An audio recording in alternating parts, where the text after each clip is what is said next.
जब मैं कहता हूं कि देश तकदीर के तिराहे पर खड़ा है, तो हमारे सामने जो संकट है उसको हम समझ लें। सवाल केवल नए प्रधानमंत्री को लाने का नहीं है, सवाल केवल सरकार को बदलने का भी नहीं है। एक पार्टी का घटता हुआ प्रभाव हमारे बुनियादी प्रश्नों को हल नहीं कर सकता। किसी सरकार का लहूलुहान दबदबा हमें वर्तमान मुसीबतों में से नहीं निकाल सकता। सवाल व्यक्ति का नहीं है, केवल दल का नहीं है, केवल सरकार का भी नहीं है। संकट व्यापक है, संकट गहरा है, संकट व्यवस्था का संकट है। सरकार पिछले 12 महीने में आर्थिक स्थिति को सुधारने में क्यों विफल रही है, इस पर गहराई से सोचा जाना चाहिए। जो स्थापित संस्थाएं वो टूट रही हैं, केवल राजनीतिक क्षेत्र में नहीं, आर्थिक क्षेत्र में भी नए तनाव पैदा हो रहे हैं। हरिजनों पर अत्याचार क्यों बढ़ रहे हैं?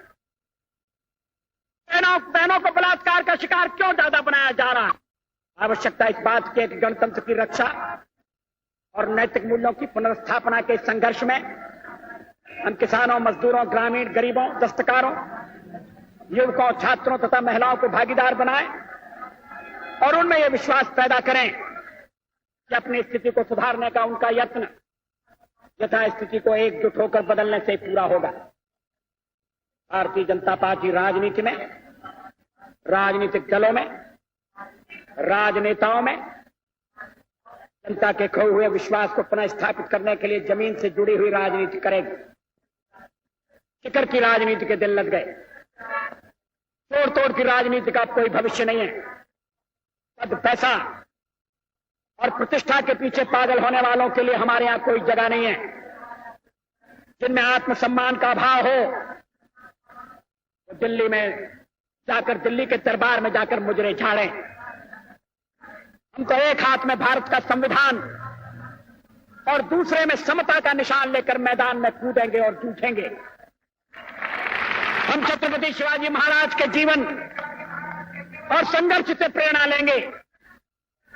सामाजिक समता का बिगुल बजाने वाले महात्मा फुले हमारे पथ प्रदर्शक होंगे। भारत के पश्चिमी घाट को मंडित करने वाले महासागर के किनारे खड़े होकर मैं ये भविष्यवाणी करने का साहस करता हूं कि अंधेरा छटेगा, सूरज निकलेगा, कमल खिलेगा। बहुत बहुत धन्यवाद।